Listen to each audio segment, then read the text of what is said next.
Welcome to the deep dive.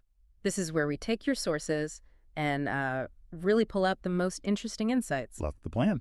Today, we're diving into the Indian sculptor Sankho Chaudhuri. We've got this great online biography from Indian art history to work with. A very useful resource, yeah. So our mission really is to understand Chaudhuri's artistic journey.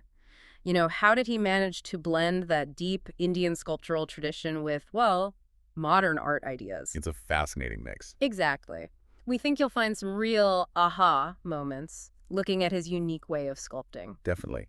And, Chaudhuri started his work at a really pivotal time in India. Mhm. The biography mentions this context. Ah, right. This period where traditional ideas and modern influences were sort of clashing but also merging. Precisely. A time of real dynamic tension. And you absolutely see that reflected in his sculptures. Understanding that backdrop is, I think, crucial. Yeah, it really sets the stage. His work feels like a bridge, doesn't it? The biography mentions how he kept the, what does it call it, essence of the formal rhythm of traditional sculptures. Mm-hmm. The essence. But it wasn't just copying old styles, was it? It feels much more internalized. Exactly that. It wasn't imitation.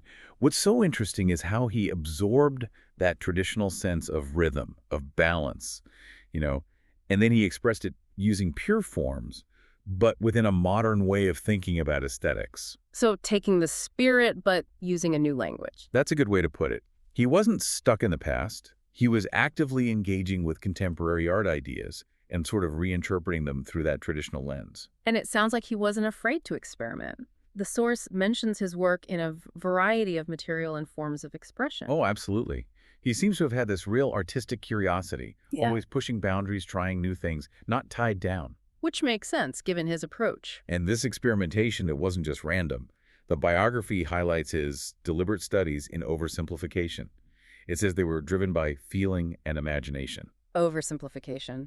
That sounds like getting to the core of something. Exactly. It wasn't about making things look, childishly simple. It was about distilling the form, boiling it down to its most essential elements to create something symbolic, something meaningful. So focusing on the basics, the biography mentions volume, mass, and space. Through that focus, he finds these symbolic forms. Mm-hmm. By concentrating on how those elements interact, he could create pieces that suggested more than they explicitly showed. And the biography connects this to the modern technological age.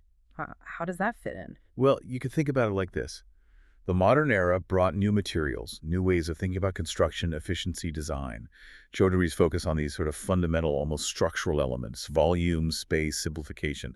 It kind of resonates with that technological spirit, doesn't it? That emphasis on core design, the underlying framework. Okay, I see that connection. Now, something that really jumped out at me was this idea of voids. It says, at times, his forms replace mass by a conception of voids, using emptiness. Yeah, isn't that fascinating? Instead of just focusing on the solid stuff, the material, he treated the empty spaces, the negative forms, as active parts of the sculpture. So the space around and within the object is just as important as the object itself. Absolutely. It's a big step away from just carving away material or building it up.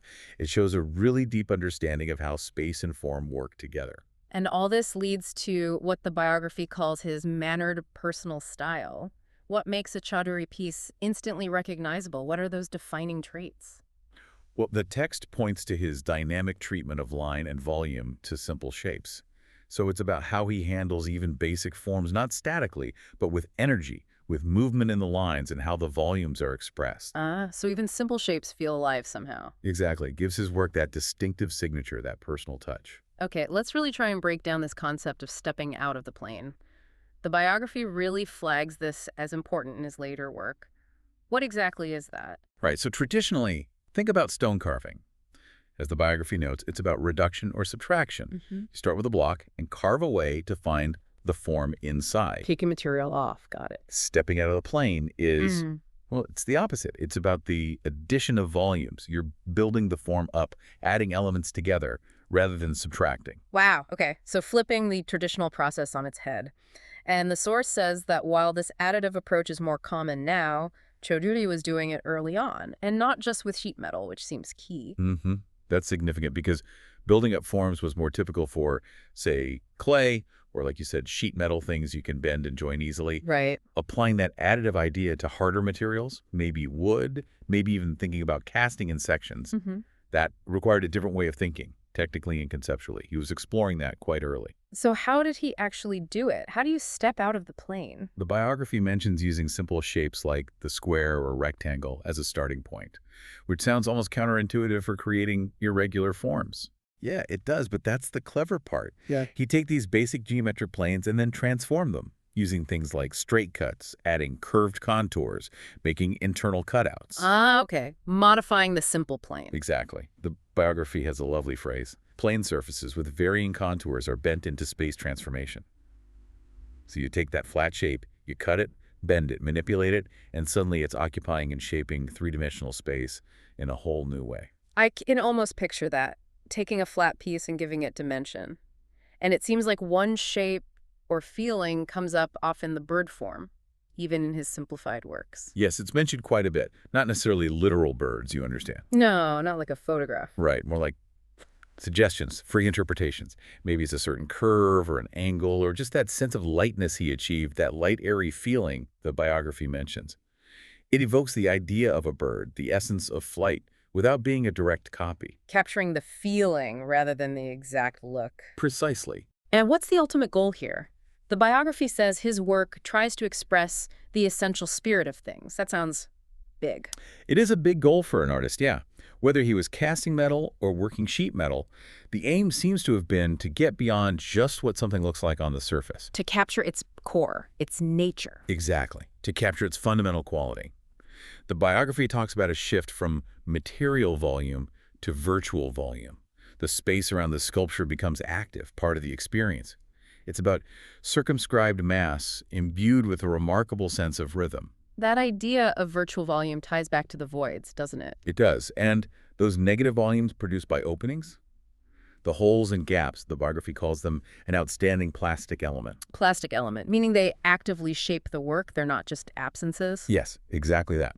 These Bardeless volumes, as the text puts it, are visually crucial. They create contrast, let light through, interact with the solid parts. Yeah. They add dynamism and complexity. They're doing work in the sculpture. It makes the whole piece more dynamic. So looking at the big picture, who connects with Chaudhuri's work?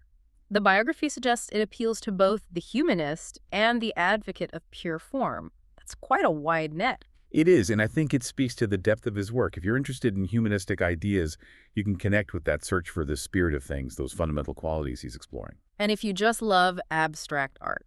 Then there's the beauty of the forms themselves, the clever use of materials, the innovation with space, that elegant simplicity he often achieved. The biography describes the works as poignant, capturing the essence of an object and the flash of its spirit. A flash of spirit. I like that. So, wrapping up our dive into Sankho Chaudhuri, we've seen this incredible synthesis, haven't we? Taking traditional Indian rhythms, combining them with modern ideas. A real blend. And these innovative techniques, especially stepping out of the plane, his way of using volume and void, it all created this really unique artistic voice. A very distinct voice, aiming to capture that essence of form. Definitely. It really leaves you thinking. Absolutely. And perhaps a final thought for you, listening. How does that play between solid and empty space? The positive and negative that Chaudhuri explored so effectively. How might that idea resonate elsewhere? Maybe in other art forms you encounter, or even in aspects of life itself. That relationship between the tangible and the intangible. The seen and the unseen shaping each other. That's something interesting to mull over, definitely. Yeah.